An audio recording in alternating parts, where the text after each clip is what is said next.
I have said for a long time that anybody can get into restaurant work, but those of us who choose to stick with it, there's a little something off about each one of us. Cooks and restaurant workers really can come from everywhere and occupy the full range of both mental and physical ability. I have worked with some functionally illiterate cooks who could not read a recipe but could do it exactly how you show them. I've worked with some former felons who were among the hardest workers because they always had something to prove. I've had military vets who had to deal with lingering PTSD issues but kept a flawlessly clean station. But I've also worked with some finance and tech bros that made their money and wanted to do something fun with the next stage of their career. Then there's also the variety of addicts that probably couldn't swing a 9-to-5 job, but could do a passable or even a pretty good job in the kitchen while always a little high. Overall, it does make for a rather entertaining work environment. One of the sous chef gigs that I had for a few years, I really felt like I was the first mate on a crew of culinary pirates. Sure, it was chaos at times, but we were all working towards the same goal and generally worked well together as a team. I remember one particularly busy night where we were putting out excellent food. And on the line, we were discussing which Lion King character we would all be. And I'm pretty obviously Rafiki. Happy with the stick. I worked in an equally well-esteemed kitchen in New York that like I mentioned, where the chef de cuisine just could not get through a night without yelling at somebody. And everyone just kept their heads down and worked. And I really honestly hope that is the dying vestiges of the old school way it used to be. And I definitely recognize that there is less tolerance for that kind of behavior now, though it is not gone from our industry altogether. So let me start with you again, Deanna. What experiences do you have working on teams that worked harmoniously versus those that were constantly in friction? Well, I'll be honest with you, like I mentioned earlier, I do have a variety of experience, both in service industry and in more, office environment type of work. And I would say that the organizations that I worked for were actually a lot more dysfunctional than the service industry. I think one thing that the service industry really lends itself is that despite all the variety of characters and such diversity, I think what you have is you have really clearly defined roles. It's not very often and that person would not last very long if they were a dishwasher and they decided just to hop behind the bar and start slinging the drinks, right? Like it's very clear what role people should be stepping into. I also actually am just kind of thinking, I worked in conference services, but again, not in the actual banquet department. I worked for the sales department. And I can remember things going a little awry with the kitchen one night for a very important event. And even my manager, we all had to jump in and start like designing the desserts and, sending them out, but it was still at the direction of the chef, and the chef was the one that kind of mismanaged his time. We were just there to support though and get it done. And there wasn't all that. I think a lot of times in more traditional environments, you have a lot of blaming and less action, where I find in the service industry, everybody just jumps in, gets it done. There's going to be some bickering after the fact, but at least at the moment, it really seems that things do work pretty harmoniously. I know that's not always true. I also kind of mentioned, I think before we started recording, that in the service industry, I've always encountered a lot of different people that enjoy the drama and they will contribute to the drama. Oh, sure. Again, at the same time, I think I kind of always picked up on those people. They didn't hide who they were. I knew it was coming, and I just kind of knew how to circumvent that. It didn't really cause me a lot of problems. I also just offer that with, I've never been in the management position in a service industry. I've always been on the doer level. And so I would imagine from a management standpoint, this would be a completely different perspective. I've been threatening for several weeks now to do an episode on management styles and the various personality types also, because I've absolutely worked for that clipboard manager that delegates any task they can. And it's like, okay, what do you do here though? I mean, you point at something and say, do that, but there's got to be more.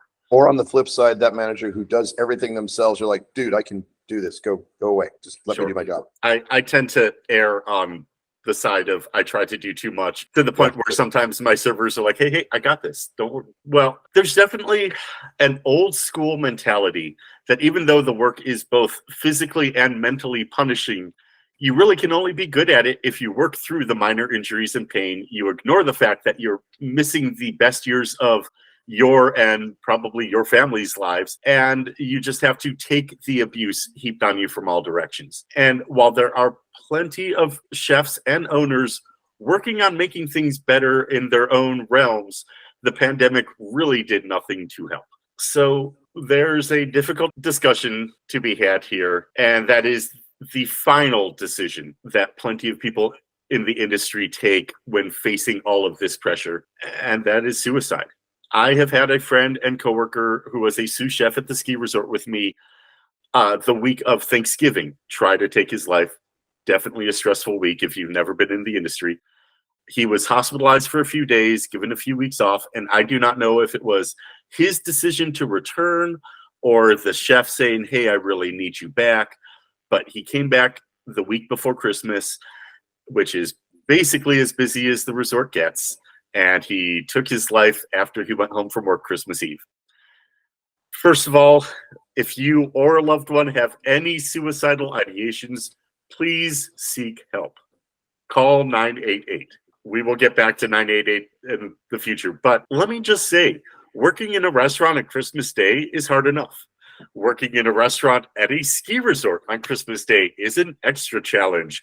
To have to deal with the death of a colleague on top of all of that just sucks. Let me just kick it over to Deanna. What are some of your thoughts on that aspect in the industry? Sure. I mean, of course, Josh, I feel for you, and there's so many names that we can start to list of people that we have lost, in general. I mean, not just the service industry, but it does seem to be maybe by nature of meeting more people. But I can point to a lot of different, like I said, names that come up for me when we talk about this conversation. But it is so important. I think it's really, really important. And I want to go back to call 988 for just a moment, and we will kind of explain it more. But what that is, it's really designed to be exactly like 911, and it's for mental health. And so you can anywhere in the country, you can call 988, and it will reroute the call to the local crisis center. And so that's by far the most general number. It's brand new, but it is taking off, and it really is an incredible resource, whether it's for you yourself, whether it's for someone you know personally that maybe you're working with, like a coworker, or even a patron, if there's something happening there. And I want to just also say, I've been a really big advocate of a program that's called QPR, just like CPR, but QPR. And it's question, persuade, refer. We mentioned this earlier, but in the same way that our people in the service industry are our brand ambassadors for our communities, and they are engaging people and bringing them in, they're also the first responders. And again, protecting each other and looking out for each other is huge, as well as you're going to notice if a regular comes in and they're exhibiting different behavior. You're going to the one that they might open up to. And so I really see our staff being these first responders. And so we want to arm all of you with the best resources we possibly can come up with. And so again, QPR is a program. You can get certified in it. I'll boil it down very simply. You are never going to give someone the idea to hurt themselves. You absolutely will not. And it is hard. It's even hard for me to say this in this conversation, but you have to ask the question. You have to say, are you thinking of taking your life? Mm-hmm. Don't beat around it. Don't say, oh, are you thinking that you're might do a thing? Like, are you thinking of taking your life? Ask the question. You will never give them the idea. If you hurt their feelings, I'd rather have them be offended than be dead. Right? Yeah. That's something that I personally feel. Of course, then after you ask the question, then you have to be able to follow it up, right? And so persuade them to talk to someone, persuade them to call the number, go with them if you have the ability to do that.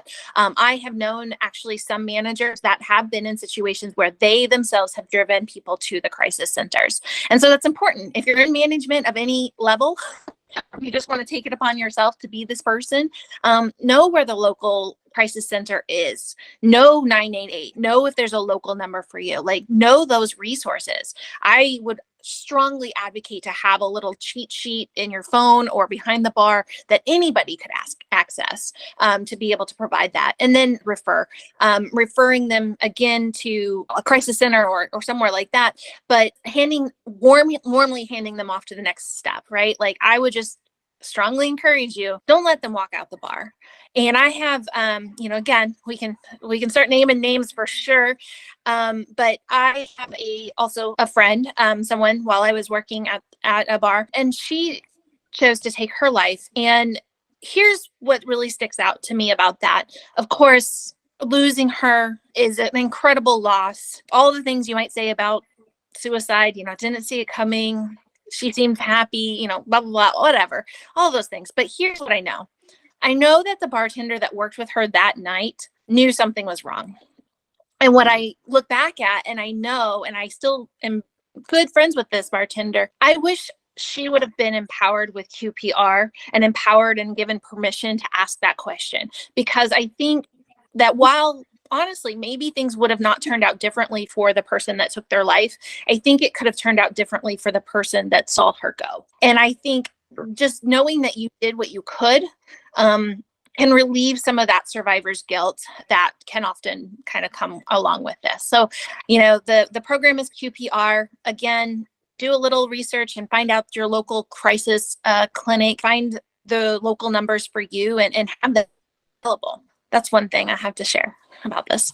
Thank you. Yeah. When you work with someone, when something's off. Mm-hmm. And it's always been my follow through, just like, hey, what's up? What's going on? You're not good today. Mm-hmm. And say, oh, it's nothing. And I'm like, it's not nothing. You're obviously not good. Yeah. I mean, I play the stupid, like if I notice, everyone else is noticing. Exactly. I pulled a server aside and said, you are visibly upset about something. Yeah. Like I could tell it from across the room what's going on, especially when it's something major like that. It's hard for most of us to hide it.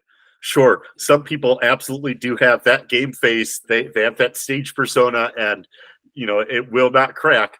Hey, that's cool. But most of us, if we're feeling something that big, it's pretty evident. And just ask. Yeah, we working at a bar, we had a regular come in, and one night she was drinking a lot and not drinking her usual drinks. And I'm just like, she was ordering from me, ordering from another bartender, ordering from a server, and people don't understand. We notice. It's just like, hey, that she's drinking super heavy. And it's like, yeah. So she comes up to me like, yeah, can I get one more? And I'm like, yeah, what's up? She's like, what? And I'm like, you're drinking a ton. You don't drink these drinks usually. You're trying to get drunk. I get that. She's like, no, I'm fine. I can drive. And I'm like, oh, no, you're definitely not driving tonight. There's no way in hell with what we've served you. You're not leaving with your car. She's like, no, I have to drive home tonight. Like, literally had to get security to physically hold her in the bar and take her keys away. Wow. Because her plan was to get super drunk and then drive home and kill herself. Mm-hmm.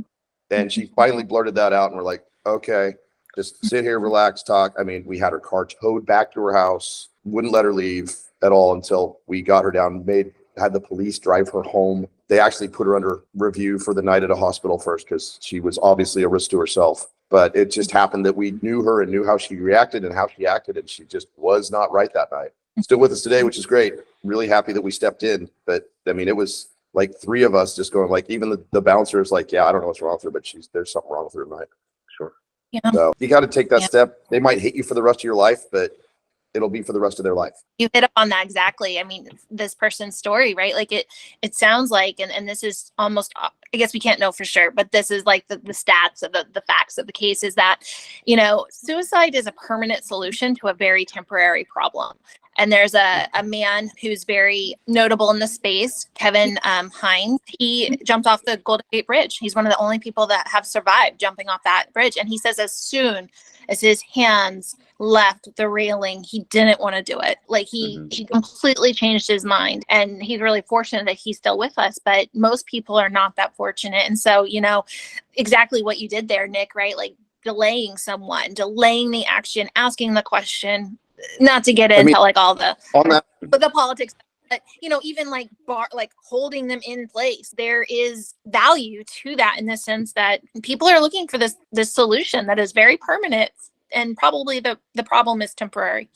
Well, and the way we did it was a packed bar. It was a busy night and stuff. We took one of the booths. Literally, I walked around, I'm like, you guys got to move. They're like, I'm like, now, and put her there. And if I wasn't sitting with her, the server was sitting with her, or security was sitting with her the entire time. I mean, we wouldn't let her get away from anybody. Just being out in San Diego, we've got that nice big bridge. Kind of an interesting stat. Only, I mean, it's still a large number, but I think it's only like 28 or 30 people have actually successfully jumped off the bridge.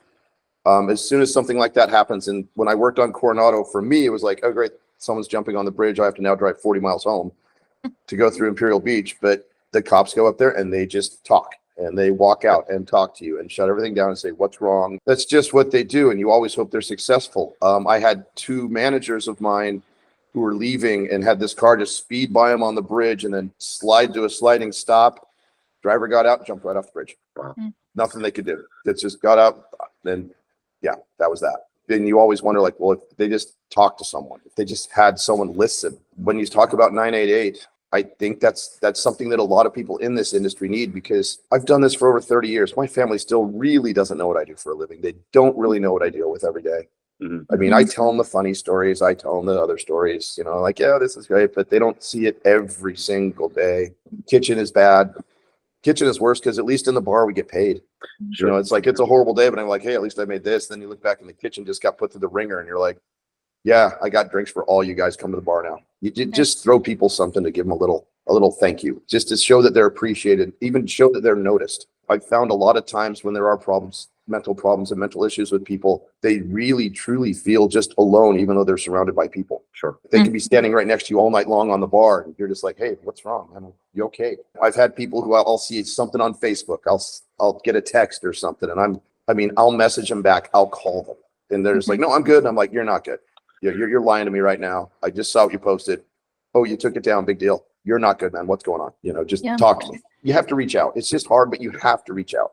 Echo that too. Like, and this is really, you know, I don't know the season of San Diego and where you've been lately, Nick, but I know in the seasonal community, Christmas and Thanksgiving are difficult. But in my experience, a lot of times people are just putting their head down and they're making a lot of money. Things are, even though it's really hard, it's kind of good, right? Like they're too busy to be considering this. And so for us, I would say always check on your people for sure. But during the slow season, because all of a sudden bills are due and money's not coming in, and all of a sudden you have a lot of extra time, and you know, if whatever, you know, lots of different circumstances are happening, but that slow season, I think, is when people become very idle, and then they start to, you know, maybe they're isolating, or maybe their addiction, if they become addicted to substances, you know, that's kind of caught up with them a little bit, you know. And so I think the slow season is a time that we really need to double down instead of pulling apart as well. But Nick, you really demonstrated, I think checking on your people is so important, because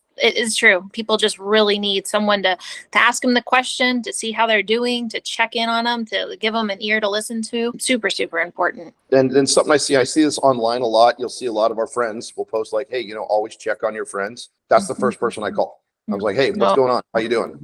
Sure. You know, and they're like, oh, I'm good. And I'm like, you're not. You're obvious. I mean, you're putting this up, but you're worried about someone, or you're worried about yourself, or you just want someone to say hi, what's going on. But it's really hard for a lot of people to just set that ego aside and say like, yeah, I'm having problems. This is really difficult for me right now. Sure. Personally, in the last couple of years, I had my father passed away like abruptly. He had fought skin cancer for 20 years and then died from Burkitt's lymphoma in 9 days. Then a year to the day later, literally, my brother was diagnosed with lymphoma, and then he beat stage 4 lymphoma, but it's been a rough couple of years. Well, the episode I have planned for next week is actually about holidays and weekends in the restaurant industry. And part of what I actually do want to touch on there is family medical leave and grieving time, because I learned my mom passed away when I was at work, and I was the chef that night, and the owners could not let me go. The kitchen would have had to have closed, and they wouldn't let me just go. So I had to deal with dinner service on a Friday night because, you know, there was no one to get it all done if I wasn't there. And that totally sucked. It was a terrible experience. And I probably wasn't putting out the best food that night either. But I want to explore that because it my story is not unique in that. But let me actually try to pull it forward to the next part of this discussion that I want to have.